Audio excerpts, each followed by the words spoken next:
Mode, adapted by Betty Davis from the novel by Patricia Moyes. The offices of Style magazine, sometime in the early 1960s.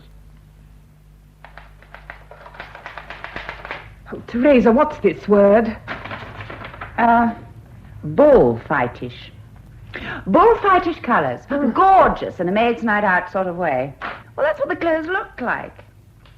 I leave you to translate my basic English into stylese. Oh, I wish we could print that as it stands, but... Colour scheme of Mantia black and picket all red. Dazzling for the woman who dares. How clever you are, darling. Oh. I suppose you'll be here all night. I shall certainly be here all night. I always am when we get out the Paris collection number. Assistant Editor, Star Magazine, speaking. Yes, she's here. It's Michael for you. Oh. Hello, darling. Well, Marjorie's got the art editor with her at the moment. Miss Masters, can you spare me a few minutes? Oh, with pleasure, Miss Field. I'm summoned to the presence. Right. Here we go. Into battle. Okay, for dumpling Debs, but basically old hat. Oh, if only we could say that. Let's see. Classic in the modern manner. That'll do. Oh, damn. I've caught a cold and it's nearly midnight already. Oh, I loathe collection night. The good old shift hacked round the hem with pruning shears. Hello, Ernie. This is Miss Pankhurst. Oh, please come and get my thermos and make me some fresh tea. At once. Oh, I don't care if you are reducing a print. You can spare a minute. Right. Pruning shears. Let's try the slim sheath with the ragamuffin look. Blow it up. Blow it up enormous and kill the hat picture. No, I won't have the hat picture killed. All right. One great hideous hat right across both pages. But give the spread some guts. Crop the picture here. May I say? I know I'm only a poor bloody photographer, but would you mind telling me what in hell you're proposing to do to that picture? Only cropping it a bit, darling, to show up the hat. The point of that photograph is in the line of the dress carried up to and through the hat. If you're going to cut it up into small pieces, I'd rather you took my name off it. I agree with Michael. Cropping the picture would ruin it. Thank you, Marjorie. Why don't we use this picture, uncropped, facing a whole-page hat picture, and kill the Monnier chiffon? Marjorie, my darling, you're a genius. Donald Mackay. Yes, Mr. Walsh. Take all these bloody layouts and burn them, you miserable Scotsman. That should give us 10 minutes peace. I think I'll go and freshen up in the restroom, Miss Field. I'll be there if anyone wants me. Yes, Miss French. Hope you've sent Ernest home, Michael. Surely all the darkroom stuff is done by now? He left 10 minutes ago. Good. Only twice a year, thank heavens. I think I'll lie down. See you in 10 minutes. I hope to God she's okay. I've never known her show the strain before. She gets tired like everyone else. She's not superhuman. And she is nearly 60. I suppose so. No, you'd never believe it. She depends an awful lot on Helen these days. More's the pity. Yes, well, if you're using that hat picture big, I'll make another print of it. Give it to me. 1:30 and all's well. More or less. God, I look hideous. What's the taxi situation? No luck so far, I'm afraid. Miss Field's been trying for 20 minutes. Our managing director's across the road having dinner at the Orangery. How do you know? Well, that's his car, isn't it? The dark grey Bentley. Yes, that is Mr. Goring's car, but I hardly think we can descend on his dinner party to catch a lift. There are rather too many of us. And he has his own guests to look after, no doubt. Oh, Miss Field, any luck? No, Miss French, I'm so sorry. I've tried 7 different ranks. I could go back to the beginning and try the first one again. Oh, don't let's mess about. Let's get a hire car. They're all dead. Shall I do that, Miss French? Oh, good evening, Mr. Goring. How's it all going? Oh, very well, Godfrey. We're finished, except for Helen, of course. Splendid timing on my part. I've been having dinner across the way, and I saw your lights were still burning. I think champagne will be in order, don't you? Oh, that's very sweet of you, Godfrey, but I really... No arguments. You'll all come with me in my car to Brompton Square for a mild celebration, and then Barker will drive each and every one of you home. Now, how many hours are there? 1, 2, 3, 4, 5...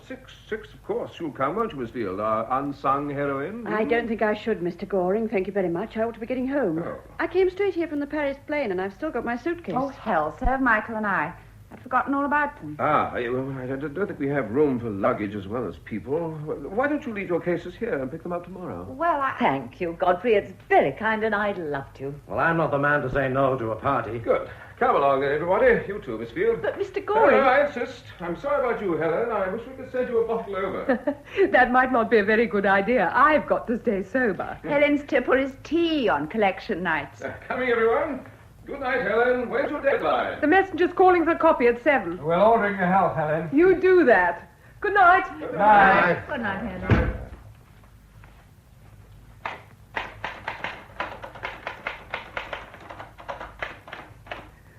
Oh, God. Oh, dear God. I can't stand it. Oh, don't be a fool. There's a job to do. Paris says rags and tatters for spring. Gamines and guttersnipes swagger jauntily through the collection in a riot of gaudy colour.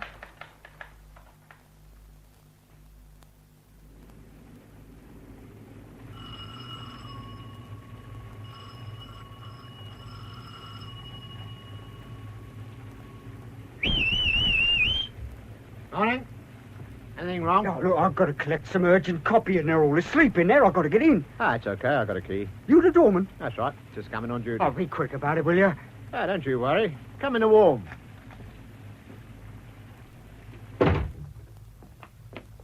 I will soon see what's up. Not like Miss Craggoes to go to sleep on the job. Not like her at all.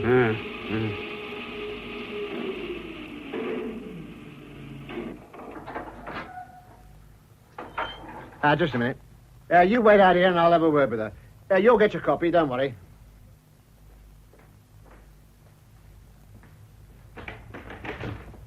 Miss Pankhurst? Yeah, what the hell's all this mess? Miss Pankhurst? Yeah, wake up. Wake. Oh, my God. What is it? Hey, what's happening? Quick, get the police. Get a doctor. Here, where's my envelope? Well, with your envelope, she's dead. Cyanide poisoning, sir. No doubt about it. In the thermos flask. I can smell it from here. Have the photographer and fingerprint chaps got all they want, Sergeant? Yes, sir. Good. There's a bit of a mess in here, isn't it? Looks like a hurricane, is it? I can understand the papers, but all them stockings and panties and whatnot all over the place. Somebody's been through that suitcase there in a hell of a hurry. Just picked things up, thrown them out higgledy-piggledy. Face powder everywhere. Bottle of perfume broken. Stinks, don't it? Especially with the fire on. It's just a bit overpowering, yes. Ink blue roses scattered sparsely over chalk white mousseline de soie give drama to... And it's all. She stopped for a cup of tea. Yes. That young man downstairs will have to wait a long time for his coffee. All right, Sergeant, you can have the poor girl taken away, but be very careful nothing else is touched. Right, sir. Oh, by the way, Miss Marjorie French is here, the editor. Oh, I'll talk to her straight away. Ask her to come up. Yes, sir. This is a terrible thing, Inspector Tibbet. Your sergeant didn't give me many details, but the mere fact that the police are here, I take it that Helen's death wasn't natural. No. I'm afraid Miss Pankhurst was murdered. Have you ruled out suicide? Had she a reason? I'm not a gossip. The private lives of my staff are not my business, but I have been very worried about Helen lately. Mm-hmm. You'll understand, Inspector, that in any organization that employs both men and women, there is the possibility of sentimental attachments. I see. And Miss Pankhurst? Helen had been having a somewhat tempestuous love affair with one of our photographers, Michael Healy. Why should that drive her to suicide? Well, things had been going wrong. To be direct, Michael is a philanderer and never intended anything serious. Helen is a passionate, intense girl, woman. How old was she? 34. She'd been going to pieces a bit lately. I think Michael was trying to end it. Actually, between ourselves, I intended to send him to America for a few months. Not that that would have cured the atmosphere in the office. What do you mean by that? He's married to my fashion editor, Teresa Masters. I see. Well, thank you, Miss French. All this is very interesting, but I still think it was murder. How did she die? Someone put cyanide in her tea. But couldn't she have put it in herself? She could. I don't think she did. There was no note, and it was an extraordinary time and place to choose, right in the middle of a working session. And then her office seems to have been rifled, not only her papers, but her personal possessions. Personal possessions? What on earth do you mean? Well, perhaps you'd better have a look next door. Yes, Inspector, I agree with you. Helen was murdered. What made you change your mind? All this, and the fact that she hadn't finished her work. If I'd found a tidy office, all the captions and layouts neatly in their envelopes, and a list of instructions to the printers, I think she'd killed herself. Yeah. Anything else? Well, the office wasn't rifled. The state of the papers is quite normal. Helen worked surrounded by chaos and tidied up meticulously afterwards. What about this suitcase? It isn't Helen's. It belongs to my secretary, Rachel Field. She flew back from Paris yesterday and came straight from the airport to the office. She must have left her case here because of some idea about the sanctity of my office. Well, why didn't she take it home with her? Because of Mr. Goring, our managing director. Hmm? He looked in and invited us all back to his flat for champagne, but he had no room in his car for luggage, so he suggested it should be left here overnight. The invitation did not include Miss Pankhurst. Of course not. She stayed here to work. So you all went back to Mr. Goring's flat? Yes. Two other friends of his were there. Nicholas Knight, the dress designer, and Horace Barry, the manufacturer. We had a glass or two of champagne. Then Mr. Goring's chauffeur drove us home. All of you? Except for Nicholas Knight and Mr. Barry. Mr. Knight used his own car. Oh, and he gave a lift to Miss Field as he was going in her direction. They left a little before the rest of us. Then the chauffeur dropped Teresa and Michael in Chelsea and took me onto Sloane Street. After that, he took Mr. Patrick Walsh, our art editor, to Islington. What time? Just before 3. Thank you. Did Miss Pankhurst have any relatives? I'd like to know something about her background. She had no family that I know of. Her parents were dead. I think there's a married sister in Australia. She shared a flat with Alwyn Piper, our features editor. Her background. She's been on our staff 10 years, worked her way up to assistant editor from a secretary's post. Where would the murderer get cyanide? Well, there's a supply in the darkroom. It's used for reducing prints. Doesn't that point to someone who worked in the darkroom? No. We're all in and out of there all the time, and we all knew about the cyanide. Isn't it kept locked up? Normally, yes, but I'm afraid on collection night rules go by the board. Michael was making his own prints, and the store cupboard was open. Incidentally, the cupboard's in the room where the tea's made, and we were all popping in and out of there all evening. Except Miss Field, that is, and Helen herself. Well, thank you, Miss French. You've been most helpful. I'll put an office at your disposal, Inspector. I presume you want to interview everyone who was here last night. Yes. Would you mind checking my list? Yes, of course. Yourself, Teresa Masters, Michael Healy, and Patrick Walsh. Oh, and your secretary, Miss Field. Anyone else? Donald Mackay, Patrick's assistant. He left before the rest of us. And the darkroom boy, Ernest Jenkins. He was here till midnight. Oh, there was Alwyn, too. Miss Piper? Miss Pankhurst's flatmate? Yes. She was writing her copy after the theatre. Do you know what time she left? I've no idea. I told her to go at 12:30, but heaven knows how long she stayed. That's everybody. Except Mr. Goring.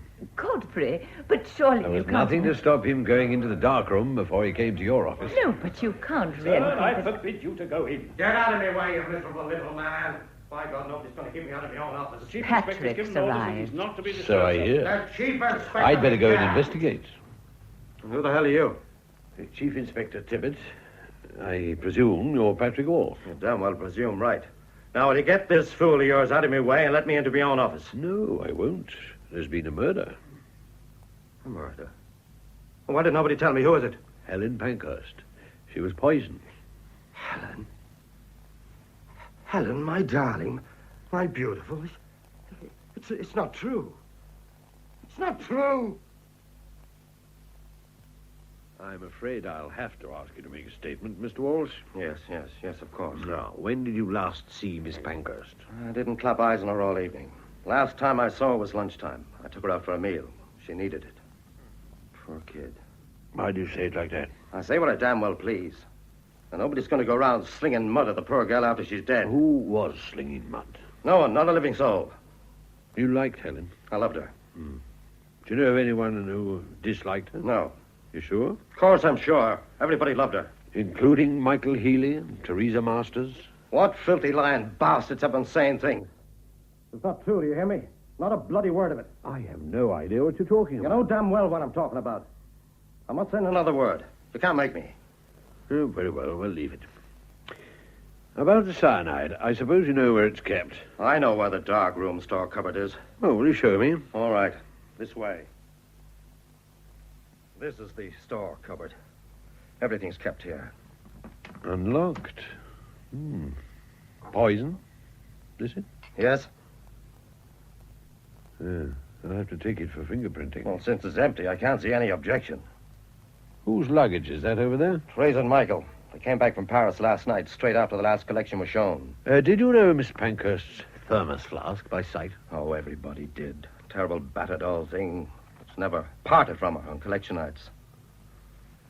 Did you notice it standing around unattended at any time? Well, it was here by the store cupboard all night. I suppose Ernie made Helen some fresh tea and then forgotten to take it to her. We're all suspect. Any one of us could have slipped cyanide into it. And don't ask me how I know. The poison was in our tea. You as good as told me. Agreed. Now, tell me about the party at Mr. Goring's last night. Oh, damn silly business. Sipping genteel champagne with us simpering fools and vulgar bloody upstarts. Such as? Oh, Nicholas Knight and Horace Barry. Oh, Godfrey may have to be civil to them in the name of the great God advertising, but I don't see why we... Just tell me what happened. Well, we had a glass of champagne and made hideous small talk, avoiding tricky subjects. Then I got fed up and so did Michael. And we began being fairly damn rude to Knight and Barry. Oh, in a subtle way. Subtle? I see. Anyway, they soon had enough and went off. They gave Rachel a lift, and the rest of us went to... Well, what did you mean by tricky subjects? Nothing that would interest you. Oh, most things interest me. Well, I'm damned if I'll tell you, you bloody nosy Parker. Perhaps we'd better have another talk later on, when you're in a more reasonable frame of mind. Reasonable? In all this madhouse, I'm the one reasonable Please character go that... away. What? Please go away. Now. Right. I damn well will.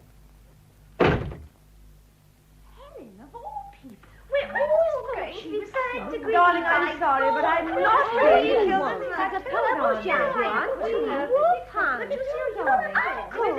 Uncle Henry. What the hell are you doing here, Veronica? A job, of course. Hey, if you're here, it must be true. Well, come in here. Miss French has given me an office. I wouldn't go on with it. Oh, well, you know, so you... You're the last person I expected to come across. Why, I do a lot of modelling for style. Is it really true, Uncle Henry? Is she dead? Yes, I'm afraid so. Now, look, Veronica, you might be able to help me. Do you know the people here personally? Oh, not all of them. I never met Miss Pankhurst. Everyone says she was an awful dragon. I really only know Miss Masters and Michael, of course. Michael Healy, the photographer. Yes, that's right. We were all in Paris together till yesterday. Oh, and I know Auntie, vaguely, of course. Who on earth is he? He. It's Patrick Walsh, the art editor. Everyone calls him Auntie, but not to his face. He roars at people. I've gathered that. Do you know his assistant, Donald Mackay? Yes. Mm-hmm. And what about... Yes? Ernest Jenkins is here, the darkroom boy. Oh, good. Send him straight up. You better be off. I'll see you again later on. Can I go out? Aren't you working? Well, only for a bit, I meant. I've got a sitting at 12 for young style, so I have to be back at 11:30 to make up. You got quite enough makeup on already. Oh, all the girls in Paris had dead white faces and sooty eyes and brown lipstick outlined in black. Repellent. Marvelous. You wait and see. I think that's Auntie. I know. Let go of that brute. Listen to me, you imbecile I'm child. going in, now let go. What's all this? Come in, Miss... Piper. Almond Piper. and Mr. Walsh. What is it now? I'm trying to save this lunatic girl from making a fool of herself. The sergeant said for me to come up. Ernest Jenkins. I know he did. I'm sorry, I'll have to see you later. Wait outside, I call you. Okay. Now, Mr. Walsh, will you please go away? Well, don't say I didn't warn you. Do you want me to go, too? Yes, please. Goodbye. I'm terribly sorry. That's all right. Now, you shared a flat with Helen Pankhurst, didn't you? Yes. Got on well, the two of you? Yes. Mostly. Not all the time? Not since Michael. What did you want to tell me? I know about Helen's affair with Michael Healy, you know. You do? How? Never mind. What I don't know is whether it has anything to do with the case. Oh, of course it has. He killed her. What? He was ghastly to her, and she was desperate. That's why she killed herself. She didn't. She was murdered. But that can't be true. Oh, who on earth would murder Helen? That's what I want to know. Now, will you please tell me all you know about Helen and Michael Healy? It started about 6 months ago. She never used to go out in the evenings without telling me where she was going. We'd always been such friends. When did you first meet him? Well, that's a funny thing. She'd known Michael and Teresa for ages, long before she knew me. And she used to go out and say she was dining with the Healys, and I believed her, though I felt annoyed they kept asking her out so much and never included me. Mm-hmm. And then one night, when she was supposed to be there, I saw Teresa at the theater. Not Michael, just Teresa. So I knew Helen was with Michael alone. Did you tell her? No. I just asked after Teresa when she got back, and she said, oh, she's fine. She cooked us a wonderful dinner. So naturally, she said it. I'd never known she was lying. Did Mrs. Healy know? Teresa?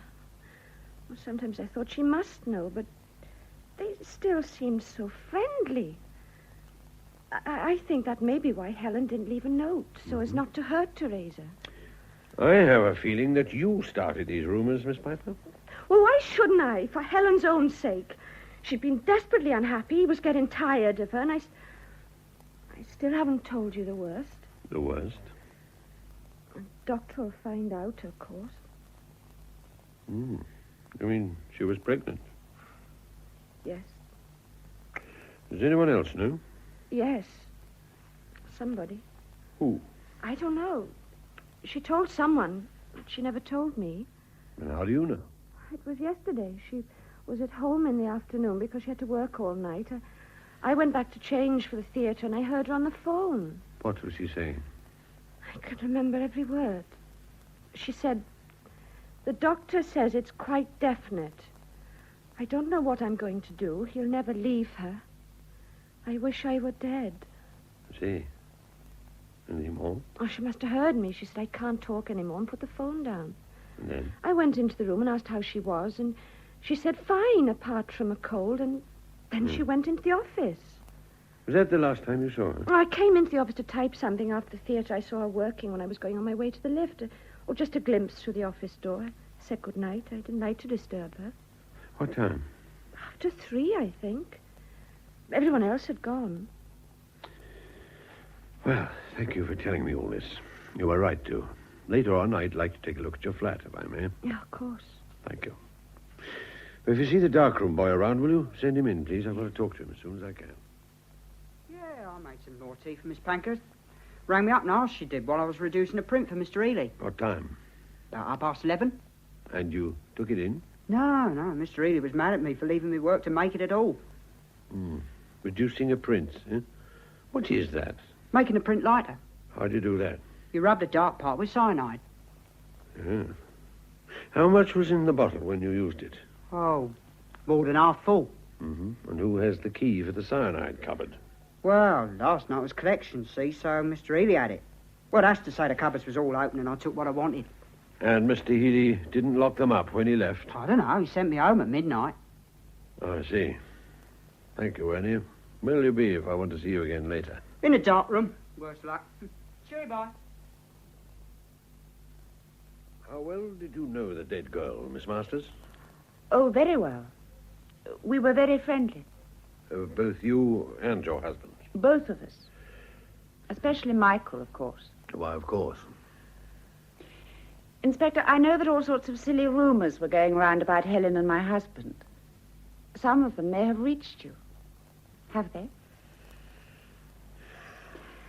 Well, anyway, they're not true. They used to dine together occasionally. Or maybe there was a mild flirtation. But if so, it couldn't have mattered less to any of us. My marriage is perfectly happy. Helen was my friend. Well, since you knew her so well, can you tell me anything about her other friends? Well, no. I don't think she had any outside the office. Patrick's adored her for years, of course. And Alwyn had a sort of schoolgirl crush on her. They were a strangely assorted pair to share a flat. Oh, that was only because Helen was so good-natured. When Alwyn came to Style a year ago, she had nowhere to live, and Helen put her up. It was only meant to be temporary. But Alwyn begged to stay on, and Helen got rather stuck with the arrangement. Did you ever think that Helen might have killed herself? What? Suicide. Had you thought of suicide? Frankly, no. I suppose it is possible. Why? Well, people commit suicide for the oddest reasons. If you say she did... I said nothing of the sort. I asked for your opinion. But how could I know? Well, you were such great friends. She never said anything. I've been told she seemed unhappy lately. Well, she seemed tired, perhaps. You don't think her friendship with your husband went deeper than you realized? Yes, perhaps it did. But the more I think about it, the more likely it seems. Of course, it wasn't Michael's fault. He probably didn't even guess how she felt about him. But I'm sure that must have been the trouble. Yes, Inspector, I'm sure that's how it happened. You are?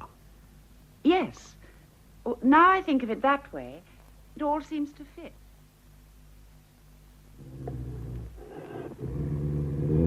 No, that blasted cheater's no good down there. No point in having a wild animal in the shot unless we can see it. Ernie, make the bloody thing get up and prowl towards the camera. Oh, I don't like to, Mr. Oh, Ely. Go on, Poppet. Walk easy. Yep, that's marvellous. Hold that. Little smile, Veronica. Head to the left. That's it. Wonderful. Yeah. Now kick the beast again. Oh, I didn't kick him, just sort of prodded gently. Push, push. No, it's no good now. He's gone to sleep. Oh, never mind. Leave it alone for the moment. At least it's quiet and I've got to reload. Ernie, reload. Okay. Ah, there you are, last. For God's sake, do something with this animal of yours. Of mine? For the next reel, I want it standing up. Can it rear on its hind legs? I'm afraid I... Oh, here she is. Here, I've been looking everywhere. Do you know there's a policeman downstairs? Well, how's my beauty, then? Here, I hope she's been a good girl. She's been a bit fractious lately, constipated. Off her food, you know. Oh, she's been as good as gold, haven't you, Poppet? Oh, I wouldn't tickle her ears, miss. Right, let's get on. Veronica, darling, more to the left a bit. Fine. Now, I want the cheetah up on its hind legs like a heraldic beast, looking out left. Here, I say, that's asking a bit much. I always ask a bit much, and I usually get it. Yeah, well, perhaps if I stood on that ladder holding a bone up... I don't give a damn what you do, so long as you're not in the picture. Yeah, well, I've got a bone. Here, no, Beauty, not yet. Here, is this ladder all right? As safe as houses. Yeah. This high enough? Quiet, Beauty. Yeah, that's fine. Take the train of the dress sweeping out of the frame on the right. Yeah, fine, thank you. Splendid. Hold it, everybody. Come on, hurry up. Yeah, that's splendid. Lovely. Lovely. Yeah, we've got some winners here. Fine. Right, everyone.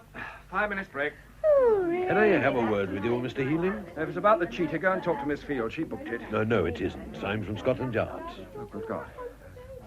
About Helen? Yes. Look, I can't see you now. I'm in the middle of a sitting. You've got 5 minutes, and this is urgent. I want to know the truth about your relationship with Miss Pankhurst.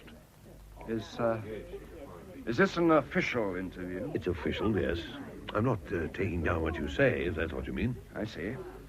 Well, what do you want to know? I told you. I can only say that anything you may have heard was exaggerated. We were good friends, nothing more.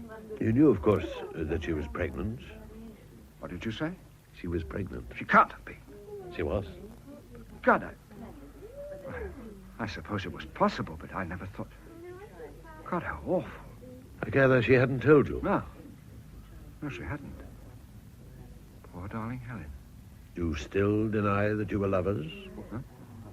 Oh, doesn't seem much point in denying it now, does there? Good. Now, is it true that recently you had been trying to break off the relationship? There was nothing to... Well, I mean, she must have taken it more seriously than I did. It wasn't important in your life? Well, no. I gather you went home last night, leaving the poison cupboard unlocked. Yes, I suppose I did. I still got the key in my pocket, as a matter of fact. Pretty careless, wasn't it? No, you don't know what this place is like on collection nights. Mm-hmm. When did you last see this bottle of cyanide? I didn't see it, not consciously.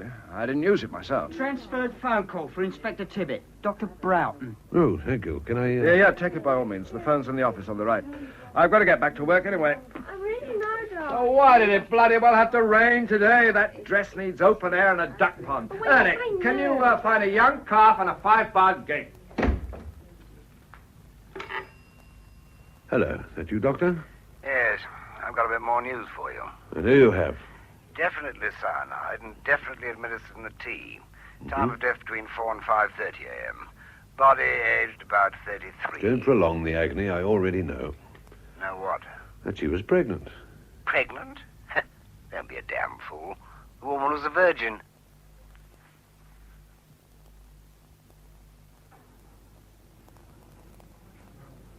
It was very kind of you to ask me to lunch, Mr. Goring. My dear Inspector, pleasure. Not a bad burgundy, is it? Excellent. You're being very abstemious. Yes, I usually am, but I trust that won't deter you. Now, you must tell me how I can help you over this shocking business. Tell me about Helen. Well, she came to us as a secretary nearly 10 years ago. Marjorie French noticed her and suggested she be promoted to the executive staff. I interviewed Helen and was very impressed. She was an exceptional girl. She became editorial assistant, then sub-editor, and then assistant editor. Had she lived... Yes, Mr. Goring. Well, this is very much in confidence, Inspector, but had she lived, she might have become editor when Marjorie retired. As it is, Teresa Masters will get the job. Is Miss French retiring soon? Well, again, in confidence, she is a sick woman. Her doctors have ordered her to stop work within the next 2 months. Of course, the question of her successor has been under discussion for some time. You see, I believe in promotion from within. So the choice of her successor lay between Helen and Teresa. Marjorie favored Teresa. I thought she was wrong. From that point of view, Helen's death was a great personal tragedy for me. I'd been told she was emotionally involved with another member of the staff. If so, that wasn't my business. Godfrey, my dear, whatever is all this? Oh, I beg your pardon. Hello, Nicholas. I've just seen the paper. I'm shattered. Utterly shattered. Inspector, may I introduce Mr. Knight? Nicholas, this is Chief Inspector Tibbet of Scotland Yard. Oh. I'm delighted to meet you. Mr. Knight is one of our most brilliant young dress-designers. I've heard all about you, Mr. Knight. About me? Nice things, I hope. You were at Mr. Goring's house last night, weren't you? Was I? Yes, of course I was. It's a lovely, lovely party, Godfrey. Yes. It's just too terrible to think that I must go. Nose to the grindstone, you know. Goodbye, Inspector. Mr. Knight, Yes? I'd like to have a chat with you sometime. Perhaps you could come to the style office this afternoon. No. Come to my salon. I'm terribly busy, you do understand. Of course. Where? It's this building, first floor. Anyone will tell you. Goodbye. Goodbye, Godfrey. Goodbye, Nicholas. Mr. Knight. A most talented young man, Inspector. Don't be put off by his somewhat flamboyant manner. People in his business tend to adopt extravagant attitudes. He's a very shrewd businessman, really. Forgive me, but has he been involved in some sort of scandal lately? Certainly not. Oh, well. I must have been confusing him with somebody else. I know very little about the fashion world. It's a very strange world. Very unusual people, I'm afraid. Yes? Hello, darling. Lorna, what on earth are you doing here? Well, I had to come. I heard... This is Inspector Tibbett of Scotland Yard. Inspector, my wife. How do you do, Mrs. Goring? Better sit down. Have you eaten? Of course not. Pierre, I'll have some smoked salmon and chicken supreme with some chablis. You know, the one I like. Now, darling, tell me all about it. Who was she? One of the walking sticks? Lorna. I always say the style girls look exactly like walking sticks. Straight suits, ramrod backbones, and lacquered hair. I can't tell one from the other. Helen Pankhurst is dead. Oh. Is that the dark one with the big nose? Yes. But what happened? The papers Look, said... Inspector Tibbett and I have to get back to work now. Are you staying in town tonight? Well, seems a sensible thing to do. Very well. I'll see you at home this evening. Well, I'll come and pick you up at the office. No, there's a police investigation going on. Don't be an idiot, darling. I'll tell you all about it later. Inspector, you coming? Goodbye, Mrs. Goring. Goodbye, Inspector. See you later, darling.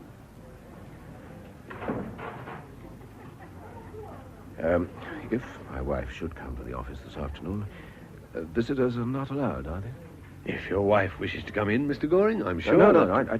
I'd rather she was not allowed in. There you are. I'll tell the sergeant. Thank you. Thank you, Inspector. Thank you very much, Miss Field. A very clear and concise account, if I may say so. Thank you, Inspector. Is there anything else? Well, if you don't mind, I'd like to talk about your suitcase. My suitcase? What about it? You left it in Miss Pankhurst's office, didn't you? Yes. Well, what was in it? Haven't you searched it? Just things from Paris, clothes and so on. Can you think of any reason why someone should want to ransack your suitcase? What? What do you mean? Well, I think you'd better see for yourself. Is Helen... No, it's all right. There's nothing there except... well, we'll see. Come in, Miss Field. Why, my things. How dare he? He? Well, must have been a man, mustn't it? Not necessarily. Now, I want you to check up and see if there's anything missing. Anything at all. What about fingerprints? Oh, don't worry, that's already been attended to. You can go ahead. Everything seems to be here, Inspector. Can I take the case away? Certainly. Not very secure, is it? The lock's weak and I've packed it too full, I'm afraid. It's liable to burst open. I think it'll stay put now. Miss Field, would anyone else have had an opportunity of putting something into your case in Paris without you knowing? Oh, yes. On these trips, we use our hotel rooms as offices. Everyone keeps wandering in with queries, especially to my room. And there's one person who was there practically all the time I was packing. Oh, who? That model girl, Veronica Spence.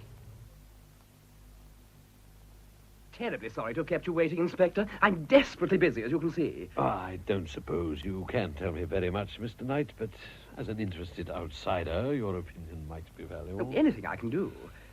Yes. Did you know Helen Pankhurst? Oh, hardly at all. I know the fashion staff of Style intimately, of course, Teresa and the others, but Helen's was an office job. I'm trying to get at a true picture of the relationships between the people involved. What do you mean? Miss Pankhurst's relationships with her colleagues. Oh, well, I'll tell you all I can.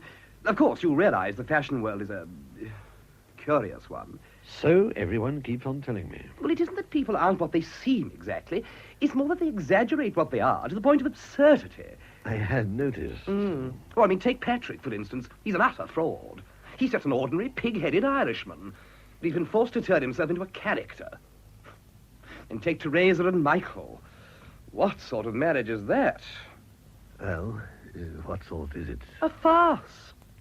Teresa has the money, of course, but she's solid boned from the neck up.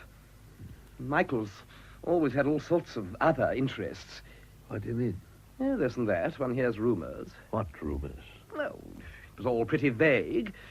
He has nothing in common with Teresa, never had. I see. Tell me about the party. Party? What party?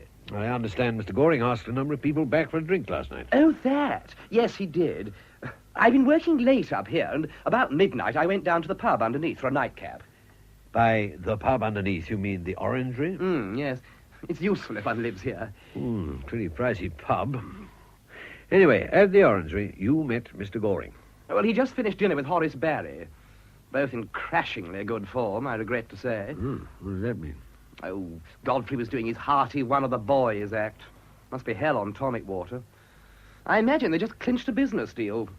I was utterly exhausted. I couldn't stand it. Then why did you accept Mr. Goring's invitation? Well, I mean, it wouldn't do for me to be bad friends with style. You do see that, don't you? Yes, I see it. So you and Mr. Barry drove onto Brompton Square while Mr. Goring picked the others up. Was Mrs. Goring there? Lorna? No. She was at their place in the country. There's another clever fellow who married money. Indeed? Yes. She was Lorna Vincent. You know, the actress. Ah, I thought I knew her face. She's a very beautiful woman. Her clothes are hell, though, aren't they? Tell me, did any of the style people strike you as being upset or nervous? Well, Patrick was as rude as ever, thoroughly offensive. Teresa was a bit quiet, and poor Marjorie looked positively ill, I thought. What about Miss Field? Who's she? Miss French's secretary. You gave her a lift home. Oh, Siren of Surbiton. What about her? Well, did she seem to be just as usual? She could hardly have been more usual, poor dear. I don't really know. I never met her before. So, you dropped Miss Field and Mr. Barry and then came back here.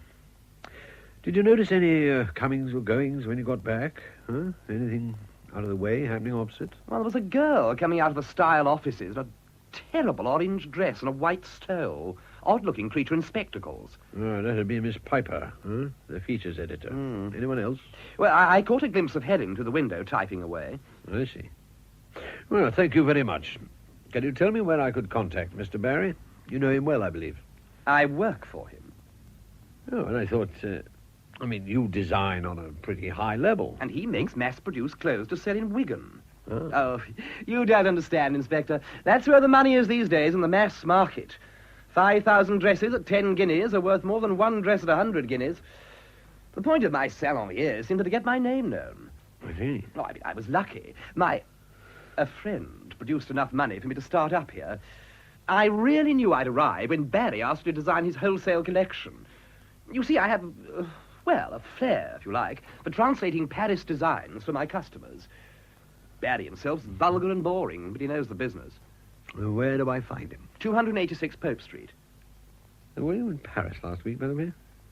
Certainly not. I never go to Paris. Everyone knows I was here the entire week. There's no need to get so excited. You said you translated some of the designs, so... I have an eye. I look at the photographs and I can see the cut. I can see the seaming. I don't need a toile. Toile? What's a toile? It's the model made and cut exactly as the original, but in cheap cotton. Oh. Manufacturers buy them in Paris, and very dear they are, too. So you make Paris copies without buying toiles? Well, there's no law against it. I work from photographs. That must save you a lot of money. Well, thank you, Mr. Knight. This has been most interesting.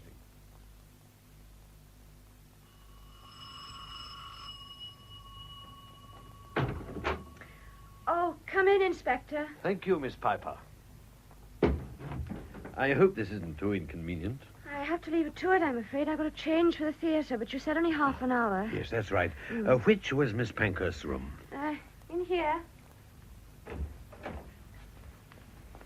I see. Very austere. Oh, Helen hated fuss. Oh, what's this letter? What? Oh, she must have left it in the middle. It's funny, I don't remember noticing it before.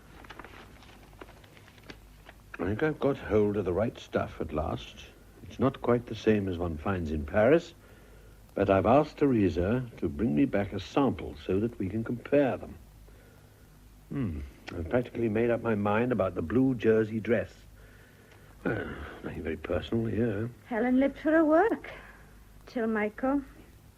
So it seems. Well, I'll keep this. I haven't got a sample of Miss Pankhurst's handwriting. Did she receive many letters?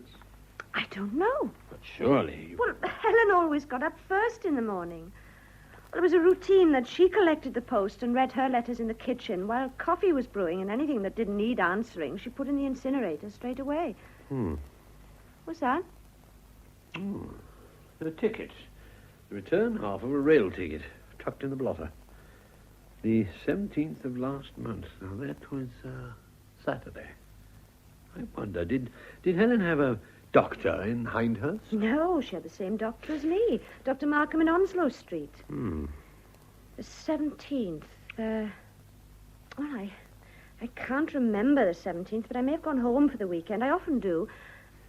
Look, Inspector, is it all right for me to pack up Helen's clothes and so forth after you've been through them? They're like ghosts. Yes, I understand. Well, I see no objection. Good. Oh, forgive me if I leave you to look around on your own now. I must change. Please, Chief Inspector, please sit down. You come about the murder at Style, no? Yes, Mr. Barry. I'm sorry to have to trouble you. Oh, no trouble, Inspector. No trouble in the smallest. Oh, obviously you've heard what happened. Well, I've read the papers. Miss Pankhurst was poisoned. Well, I've come to see you because you dined with Mr. Goring on Tuesday evening and went to his house afterwards. I thought you might be able to give me your impression of the people who were there. You know the staff at Style fairly well, I presume? Oh, some of them. Miss French, great lady, great power. She does me honor to come twice a year to my big collections. Miss Masters, too. She knows fashion, but not always do we agree. Your taste is for the readers of Style, I tell her. Very good. But me, I have to sell also to those whose taste is otherwise. But wait till she sees my new Nicholas Knight range. Oh. This party on Tuesday night, you all went back with Mr. Goring. What happened then? Now, let me see. There was a lady there I'd not met before, a Miss Field. I felt sorry for her because she's, how you say, out of her ambience. So I speak to her about cats, of which we are both very fond. I see. You enjoyed the party? No, I did not. Such rudeness. Patrick Walsh and Michael Healy. That young man should keep to his camera. With it, he's a genius, but does that give him the right to insult me? Did anyone mention Miss Pankhurst? I don't remember. We didn't stay very long. Why? Because Walsh and Healy, they call me vulgar. I put good money in their pockets. What for they complain? So, I go and speak of cats to poor little Miss Field. You left early, I gather. I did. I was happy when Nicholas suggested and Miss Field. When she go and collect her things, this man Walsh come up and insult Nicholas. How did he insult him? He say, "You think you get this report of Style, you little..." He used a very bad word, Inspector. Yes.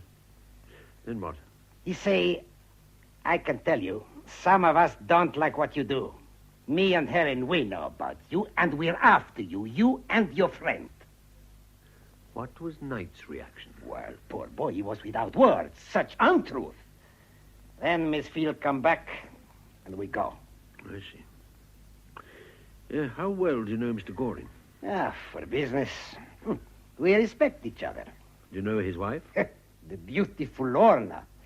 Yeah, I meet her when I spend the weekend at their country house. At Hindhurst? Hindhurst? I don't know. It's at Virginia Water. Oh, stupid of me. Yes, I was mixing him up with someone else. Mrs. Goring is a very striking woman, isn't she?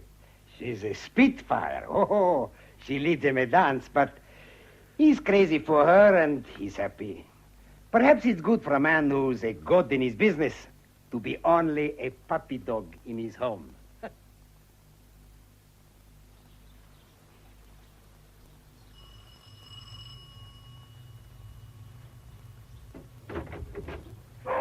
Inspector Tibbet. Please come in. Is this an official visit or a friendly call? Oh, both, I hope, Mrs. Goring. Mind your head on that beam. Quiet, Poopsie, you lazy bitch. Sit down and have a drink. What would you like? Oh, just shut the dogs off. They're used to it. Tea, if it's not too much trouble. No trouble at all. I'll get it. Could you leave it a little while? I'd like to talk to you for a moment or two first. Of course. I'm tremendously pleased to see you, Inspector, but I don't see how I can possibly help you. I haven't been to London for months. Well, except yesterday, of course, when I met you. I envy you. It must be pleasant for your husband, too, to get away from town. Oh, Godfrey hates the country. He lives in the London flat and only comes down at weekends. His work keeps him in town, of course. A lot of people commute every day from here, don't they? Oh, Godfrey doesn't. Mrs. Goring, how well did you know Helen Pankhurst? Oh, I don't know any of them except to look at. Godfrey doesn't approve of wives who butt into their husbands' business lives, and neither do I. Isn't it lonely for you here? Oh, I've got my Mrs. Adams. She cleans every morning, and the dogs. And neighbours? Oh, awful people, rich and respectable. However, they have their uses. I was at a ghastly bridge party on Tuesday, so I've got an alibi. Where? At the Petersons. They're about 3 miles away. Here's the address. Thank you. Do you know Hindhurst at all, Mrs. Goring? No, it's the other end of the county. Why do you ask that? I thought you might be able to help me. It seems Miss Pankhurst may have consulted a doctor there. And as it's in Surrey, I thought perhaps it was someone you and your husband recommended to her. No, I'm afraid not. Our doctor's in Harley Street. Was Helen ill? Apparently not, which makes it interesting. Oh, well, it's only a vague hope. Now, I'd love that cup of tea. You haven't asked me much. I've asked all I want to, and you've been very helpful. Goodness, I've told you nothing. Exactly. You hardly knew Helen, and you haven't been to London in months, so there's nothing more to be said. I suppose not. By the way, if you do locate that doctor... Yeah? I've a friend who just moved to Hindhurst. Funnily enough, she rang me only last week to ask if I knew a good family doctor in that part of the world. So perhaps, if you find him... I mean, if Helen went to him, he must be reliable. Certainly. I'll tell your husband. Oh, no. He'll never remember. Ring me. I'm in the book. Very well, I'll do that. Thank you. Now, I'll get that tea.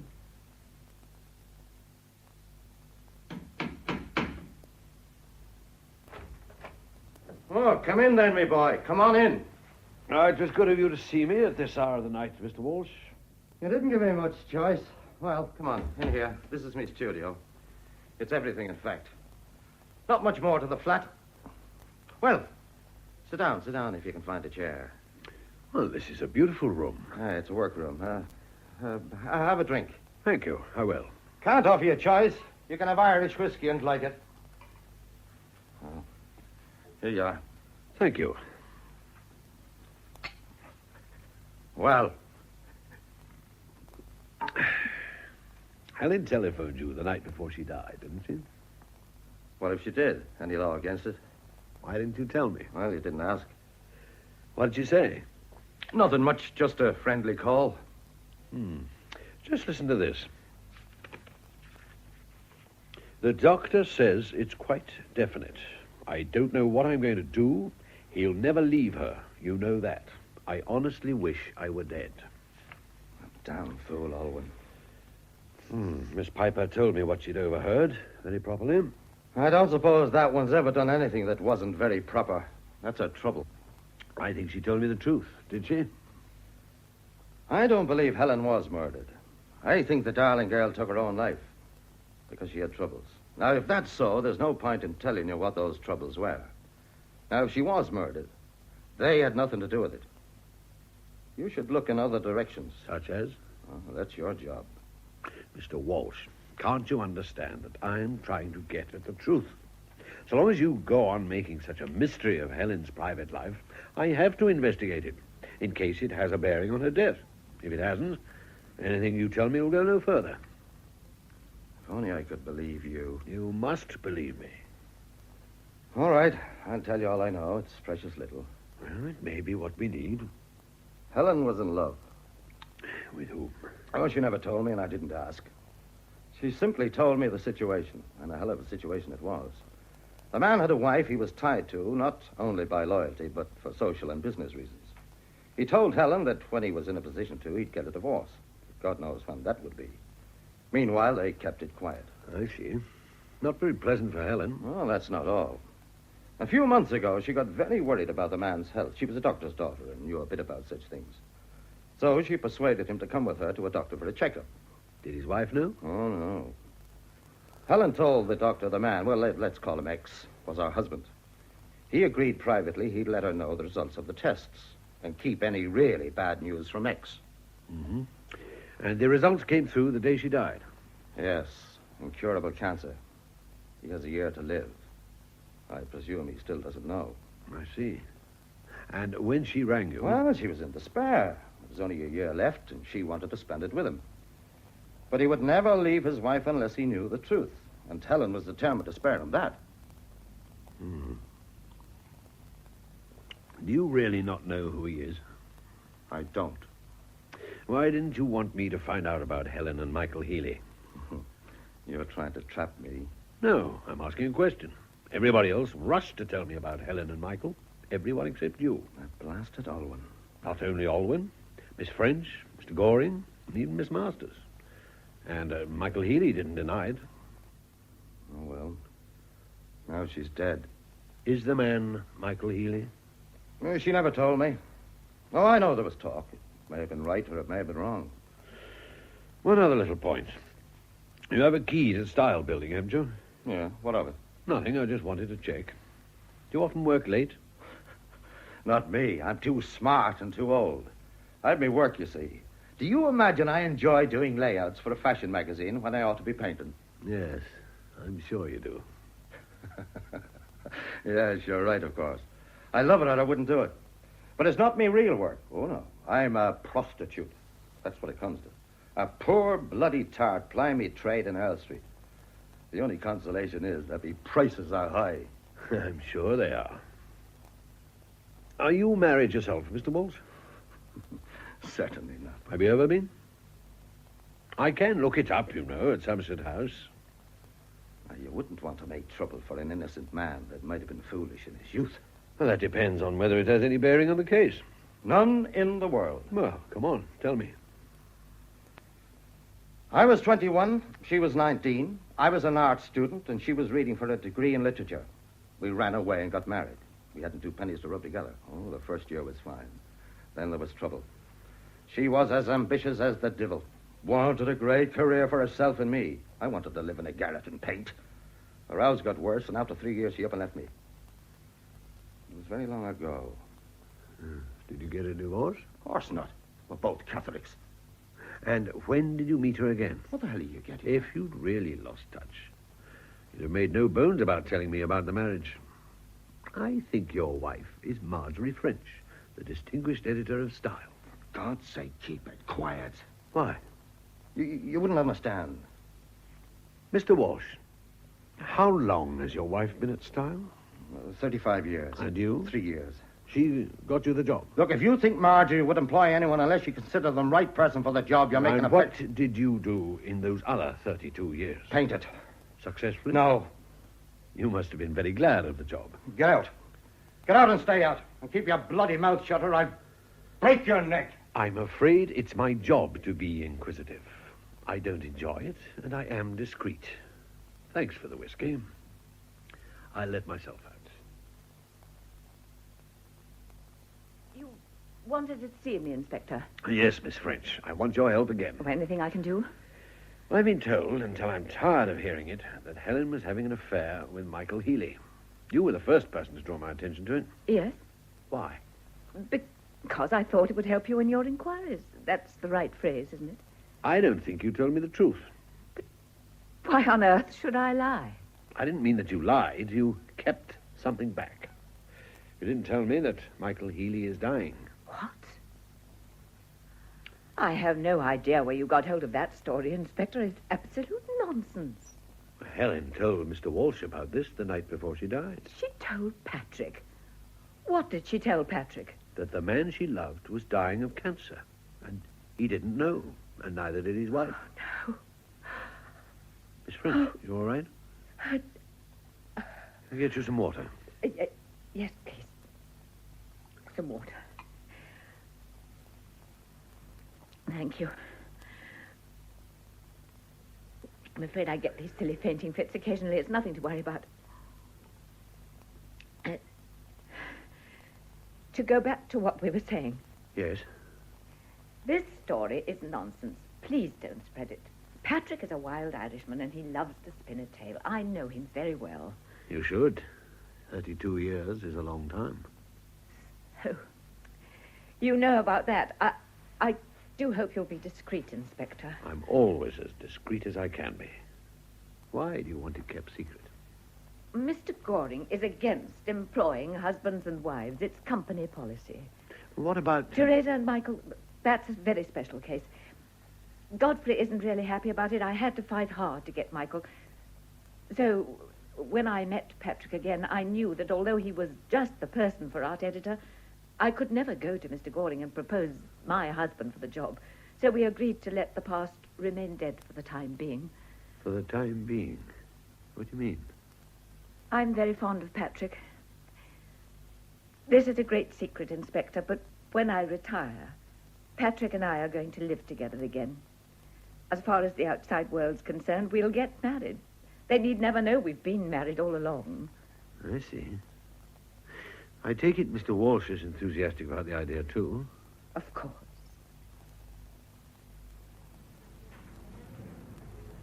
But, Nicholas, I am always frank with you. So why are you not frank with me? I haven't the faintest idea what you're talking about. You've been listening to gossip. Well, even Godfrey's been hinting. Gossip? Hinting? No. I just keep my eyes and ears open. Who talked to you? Who told you those wicked lies? Nobody tell me. Read this. Well, that's an American magazine. Nothing to do with London. Now, you just listen to this, my friend. Are Paris designs being pirated? That is the big question raised by persistent rumors that some wholesalers produce accurate copies of Paris models without having bought the toile and before the official release date for photographs. Here, let me see. Yes, but they say it's impossible, so why worry? Because I know it is not impossible. What do you mean? Do you mean I've been pirating... Not so loud, not so loud. That detective over there must not hear you. No. No, he mustn't. Not that I've got anything to hide. Hello, Uncle Henry. Oh, sorry I'm late. I've been sleuthing for you. Oh, I've had such a hell of a morning with that awful little creature, Nicholas. Veronica. There's something fishy going on, and I'm going to find out what. Veronica, for God's sake, keep your voice down.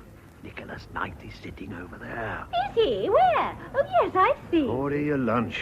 Eat it. Shut up. Well, it's all right. They're going. Now, what I wanted to say was... Look, Veronica, I want you to stay out of this.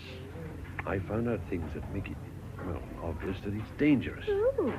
I'm asking you to stop this ridiculous amateur detection, and I prefer it if you had nothing to do with Nicholas Knight's show. Oh, but all the clothes have been fitted on me now. I couldn't let him down. It wouldn't be professional. Well, all right. I'll have as little to do with all these people as possible. Do you know that Rachel Field thinks that you got at her suitcase in Paris? Me? Oh, how ridiculous. Did someone ask you to slip anything into her case? Anything, however innocent? No, I never went near the wretched case. Could anyone else have got at it? Oh, I don't think so. I was in her room all the time she was packing. Honestly, I wouldn't have dared touch anything. She's so fussy. Everything all neatly done up in tissue paper. I just fling things in. And whoever searched the case must have drawn a blank. Well, what is all this nonsense about finding out something important? Oh, nothing. Very vague. Anyhow, you said not to talk about it here. No. Well, come and see your aunt and me tomorrow. Come and have lunch and we'll talk it over. Oh, I'm sorry, Uncle Henry, I can't. I'm going to stay with the Blakes for the weekend. You know, Nancy's parents, the girl I share the flat with. Oh. We'll come round for a drink tonight. Oh, I can't. I'm going to the pictures with Donald Mackay. Oh, I do hope they've got steak and kidney pie here. I adore steak and kidney pie, and I'm ravenous. Great tragedy. Great tragedy, Inspector. Such a charming woman, and so young. Yes, indeed. She seems to have been a brilliant girl, too. But which of us can blame her? If she saw fit to take her own life... What makes you say that, Dr. Markham? Well, Inspector, I presume the post-mortem revealed her state of health. You were her doctor. That's why I'm here. What was her state of health? I imagine she was suffering from cancer. You imagine? Well, I'd better explain. Miss Pankhurst very seldom came to me for treatment, but I saw her 2 months ago. She wouldn't let me examine her. She was very distressed. She asked me for the name of the best cancer specialist in London. For herself? Well, she maintained it was for a friend. That's a very usual deception. All I could do was give her the name and let her go. What specialist did you send her to? Well, I'm not sure whether I should tell you, but in the circumstances, I suppose... Yes, Sir James Braithwaite of Wimpole Street. My dear Inspector, what can I do for you? I trust your visit has no sinister significance? Sir James, have you read in the press about the death of Miss Helen Pankhurst? I'm afraid I limit my reading to the international situation in the book reviews. Miss Pankhurst? Who was she? The assistant editor of Style. Was she ever a patient of yours? I think not, but we can check with the card index. No. No, I've never had a patient of that name. She may have used an assumed name. This is a photograph. You recognize her? Yes. Who was she? Mrs. Charles Dodgson. She was not my patient. Her husband was, and still is. Oh. What was your diagnosis of his condition? Well, really, Inspector, I hardly think that... I'd better tell you that this is a murder investigation. Murder? Oh, I thought you meant... No, that would have been out of character. She was a very brave woman.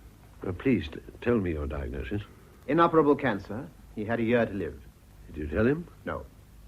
His wife particularly asked me to keep it from him. Let's see.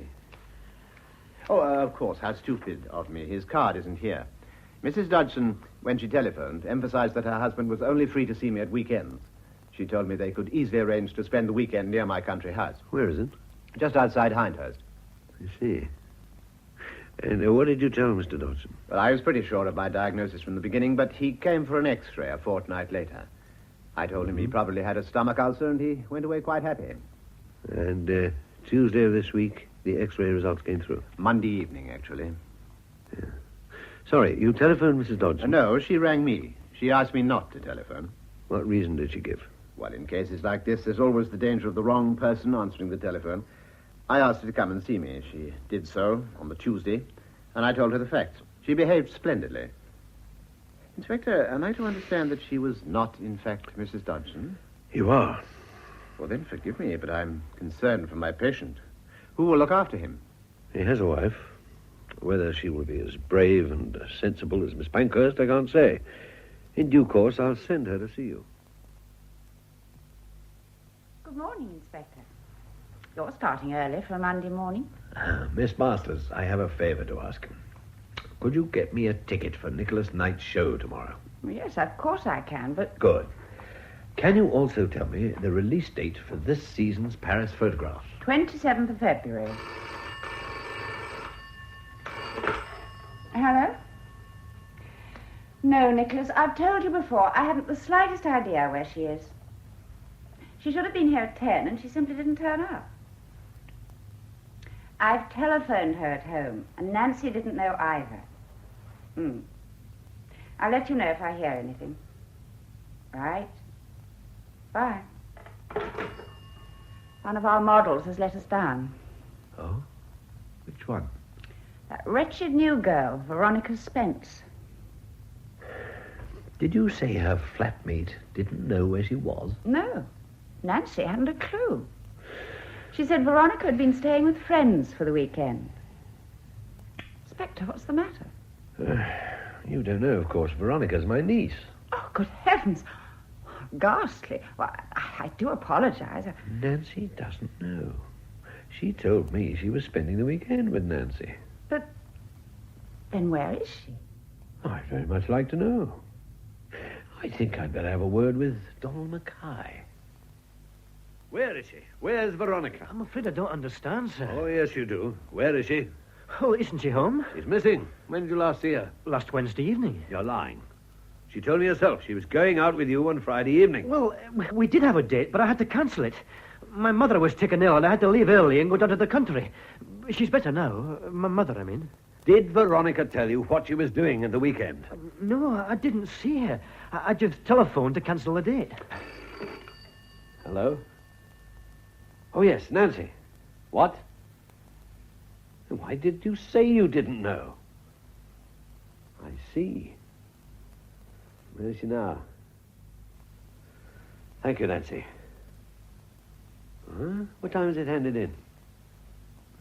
Right. Hop in a taxi and bring that telegram straight round. Nancy Blake had second thoughts and decided to tell me the truth. Or what she imagined to be the truth. Yes? She said Veronica was at the White Hart in Porchester with you. What? But, well, you can see for yourself she isn't. Nancy said you'd arranged to go away together, and you called it off on Friday because your mother was ill. Well, yes. I didn't think I need tell you that, because... No. I shall have plenty to say to you later on, young man. But it wasn't... Now, for the moment, I want to ask you one thing. Did you send Veronica a wire saying that your mother was better and asking her to meet you at Waterloo 11 o'clock Saturday? No, of course I didn't. I was afraid not. Somebody did. And she went to Waterloo. Oh, God, no. Who else knew your mother was ill? Well, everyone in the office. And how many people knew about the weekend jaunt? Most people, I'm afraid. What do you mean? Well, you know Veronica. She chatted about it a bit. Oh, so everyone in the place except me knew that you and Veronica were off for what in my day used to be called a dirty weekend. If you don't mind my saying so, sir, you're terribly old-fashioned. That aspect of it can wait. The point is that you didn't go away together. So, Veronica was deliberately lured to Waterloo by a fake telegram from someone who knew all about your plans. Well, you can go now, but don't leave the building. I'll need you again.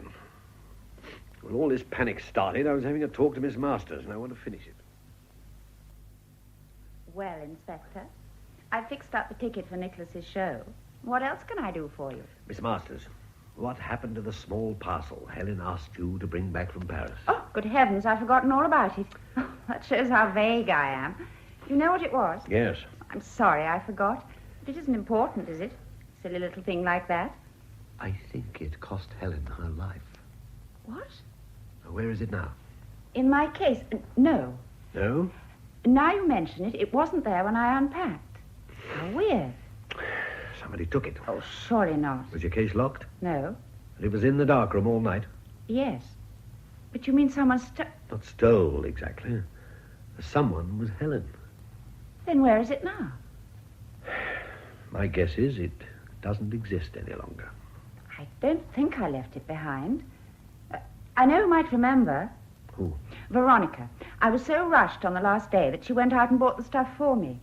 Perhaps she has it still. Perhaps. But I hope to God you're wrong. Now, I read all about it in the paper, Inspector, so I thought I must come and see you. You're sure it was this girl you saw? Yes, I noticed her because she was so pretty, even with that funny-coloured lipstick. In the ladies' cloakroom at Waterloo, just after 11 on Saturday morning. Yes, I know the time because I had to catch the 11:12. Yeah. And what was the last you saw of her? Well, we went into adjoining conveniences. When I came out, she was still in there. Anything else? Well, she looked very happy. I said to myself, that girl's going to meet some young man. I do hope you find her, Inspector. Such a lovely girl.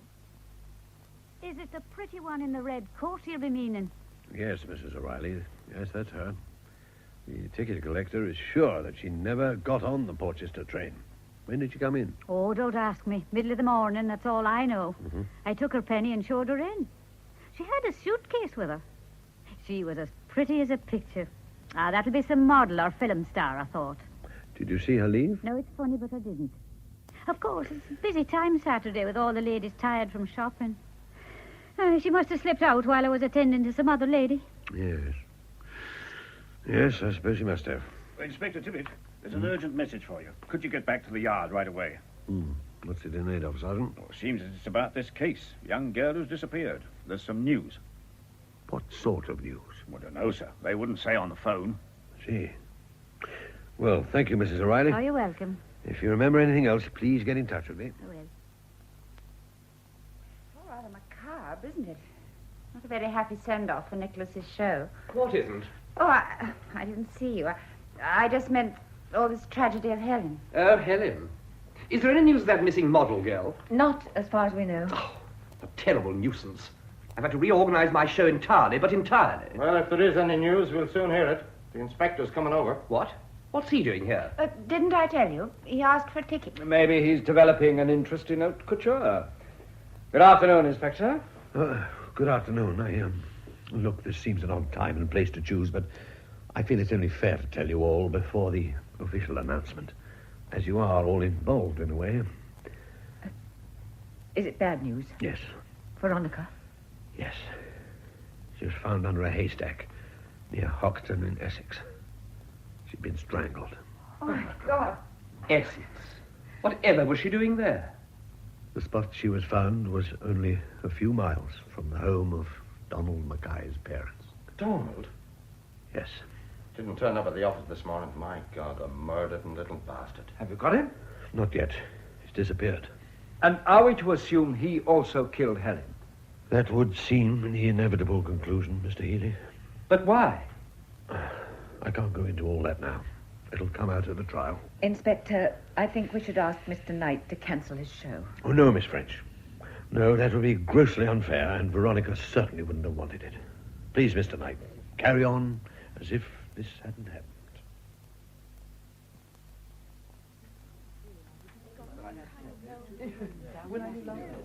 Number 74. Forget-me-not.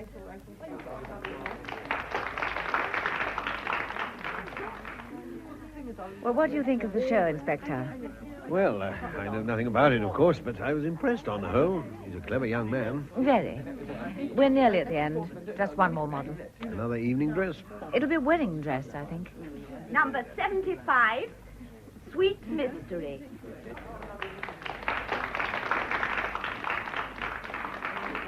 Oh, you are right. Now, this one is beautiful. Will we see the bride's face, or will she stay veiled? I expect there'll be a dramatic gesture when she gets to the end of the catwalk. Veronica! Oh, but she's dead!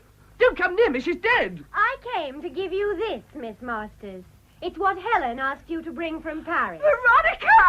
Of course, Miss Field can tell you all about it. She told me when I helped her to pack. Rachel! You lying, cheating bitch!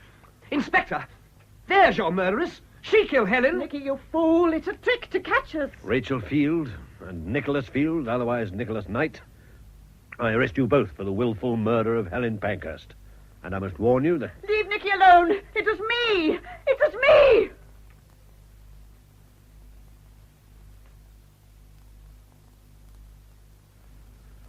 Well, I hope you two are thoroughly ashamed of yourselves. Well, sir... Ashamed. I like that. You'd never have caught them without us, and you know it. We were baffled, admits Chief Inspector Tibbet of Scotland Yard. We were not baffled. I admit your ridiculous scheme came in useful, Veronica, but only when I took charge of it. Well, you see, I didn't know who it was. I guessed how I'd be grateful if you'd begin at the beginning, Inspector. I'm a little lost. Well, I think I'd better, Miss French, but it's difficult to know where to begin. I suppose the right place is Helen's love affair with Mr. Goring. Mr. Goring? But I thought it was Michael. So did most people. There was no affair in the ordinary sense of the word, Inspector. They loved each other and hoped to marry when the magazine was stable enough financially. That was all. I know.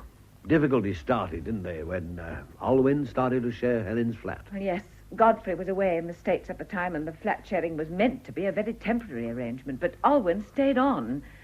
So Michael and Teresa agreed that Helen should use them as an excuse when she was meeting Godfrey. And then Alwyn saw Teresa at the theatre and jumped to the wrong conclusions. They all talked it over and decided to let her go on, believing it was Michael. Oh, poor Mr. Goring. What will happen to him now? His wife loves him. I don't think she's been as much in the dark as everyone imagined. She tried to get out of me the name of Helen's doctor. I have a feeling that she'll nurse him devotedly as long as she can. But then Helen's murder... It was nothing to do with her love affair. I first guessed when Veronica told me that Rachel Field was a meticulous packer who wrapped everything up in tissue paper. Tissue paper? But what is that? Exactly. When Helen was killed and Rachel's suitcase rifled, there were things scattered all over the office, but not a shred of tissue paper. Huh? Whoever went through the case had removed it. And Rachel herself never commented on its absence, so she was involved somehow. Then some writing appeared on a piece of paper that had been blank before. Where? In Helen's flat. An unfinished letter on her blotting pad. Invisible ink. Yes, that's what Helen asked Teresa to bring back from Paris. She'd guessed how the designs were being pirated, and she and Godfrey wanted to check that it was possible. Do you mean that the tissue paper Yes. was used... On the tissue paper in Rachel's case were traced paper patterns of the pieces of a toile, with sewing instructions in invisible ink. Rachel had come home, unpacked, and sent the sheets to Nicholas Knight. We had only to hold them in front of a fire, and there were his Paris models. I still don't understand, Inspector. Who stole the tissue paper from Rachel's case? Its rightful owner. What? At Goring's party, Patrick had too much to drink. He said to Knight, whom he loathes, "Helen and I know what you're up to," or words to that effect. Knight was rattled. He and Rachel had a talk, and they decided that she'd better go back and collect the case. Nothing sinister about that. She could simply walk off with it. Of course. She let herself in with her own key.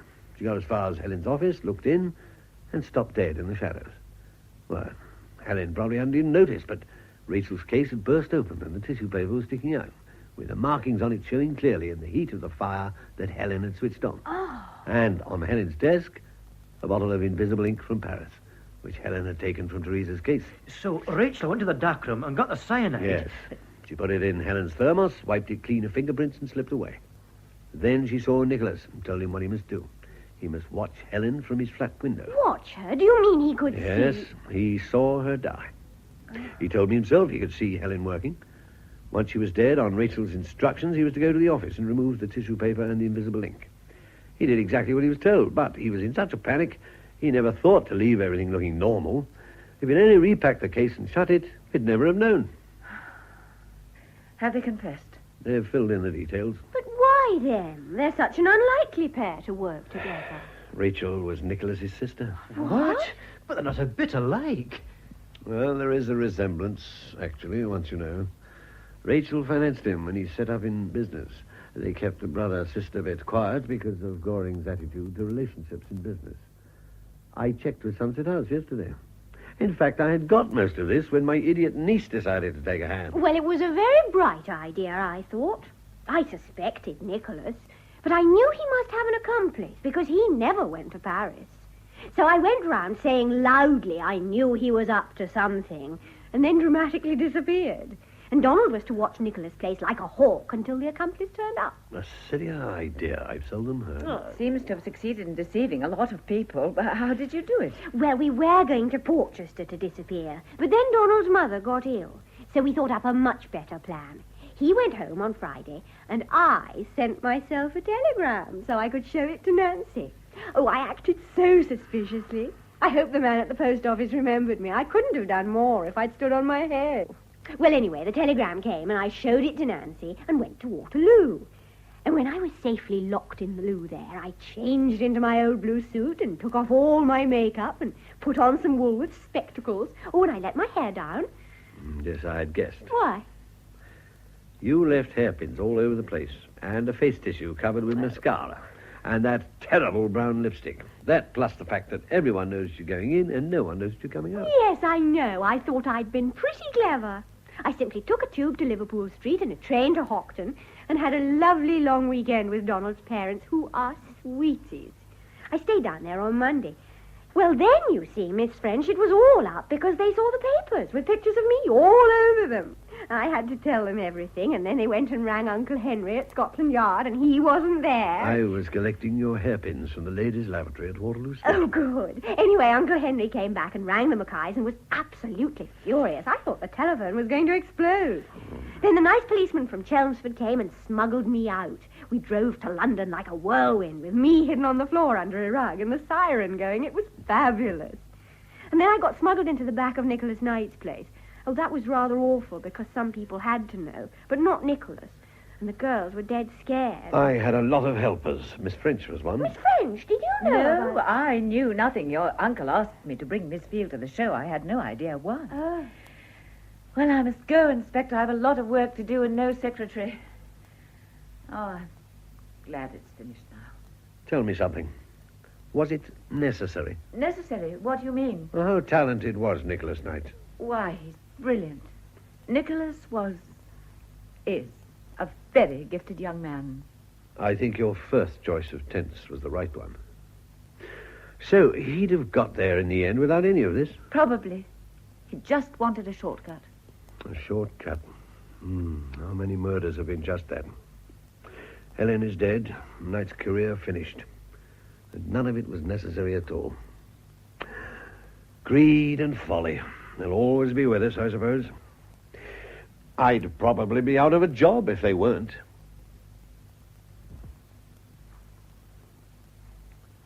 In Murder à la Mode, the novel by Patricia Moyes, adapted for radio by Betty Davis, Chief Inspector Tibbet was played by Rupert Davis. The rest of the cast was as follows.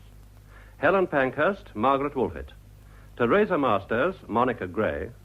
Rachel Field, Barbara Bolton. Patrick Walsh, Barry Keegan.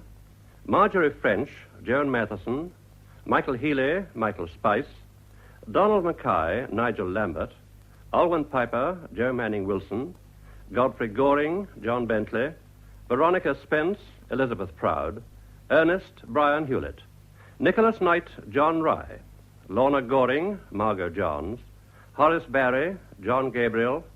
Dr. Markham, Godfrey Kenton. Sir James, Malcolm Hayes. Mrs. O'Reilly, Kathleen Helm.